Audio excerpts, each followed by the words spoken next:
ষড়ঋতুর বাংলাদেশে কিছু দিন হয়ে ওঠে বড্ড রঙিন। আনুষ্ঠানিকতায় ভেসে ওঠে সুন্দরের প্রতিচ্ছবি।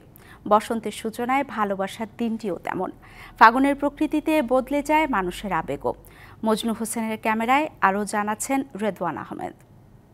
দক্ষিণ হাওয়ার সাথে সে হৃদয়ে নাচিয়া যায়, আজ বধুয়া রাখি পাতে কোন স্বপনে লোহায়।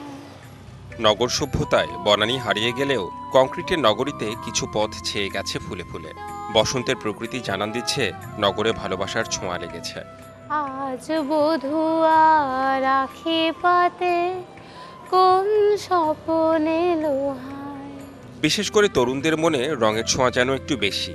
বসন্ত ভালোবাসায় তাদের উচ্ছ্বাস বাঁধ ভাঙা। শিয়া বাটার ও ভিটামিন ই সমৃদ্ধ lily glam beauty soap. Lily, always beautiful. সবকিছু মিলে আসলে প্রেমের মাসই হচ্ছে বসন্ত। তো একটু বিরহ, একটু ভালো লাগা, একটু নতুন করে প্রেম, নতুন কুড়ি যেরকম বসন্তকালে ফোটে পাতাতে বা গাছে, ঠিক সেরকমই হচ্ছে বসন্ত।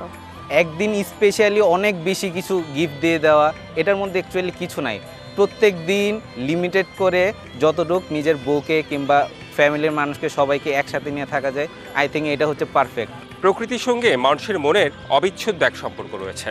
বসন্ত এলেই মানুষ গায় ভালোবাসার জয়গান। বসন্তে বিরহও থাকে। তাই তো বিরহ, ভালোবাসা সব মিলিয়ে তরুণ প্রজন্মের কাছে বসন্ত এক অনন্য ঋতু।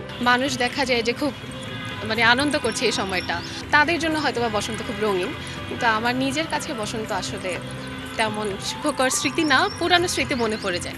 যার জীবনে দুঃখ তার এই বসন্ত ঋতুতে তার খারাপ লাগে, কষ্ট হয়।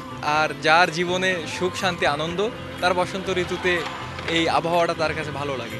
ভ্যালেন্টাইন ডে আমার কাছে তেমন কিছুই লাগে না। জীবনের এতগুলো বসন্ত কেটে গেল, কখনো বসন্ত আসছে? সামনের বসন্ত হয়তো বা আসবে। বসন্ত ভালোবাসার ঋতু, অনুভব আর আবেগেরও। বিশ্ব ভালোবাসার দিনটি মিলেমিশে একাকার হয়েছে ফাগুনের প্রথম দিনে। Redwan Ahmed, DBC news, Dhaka.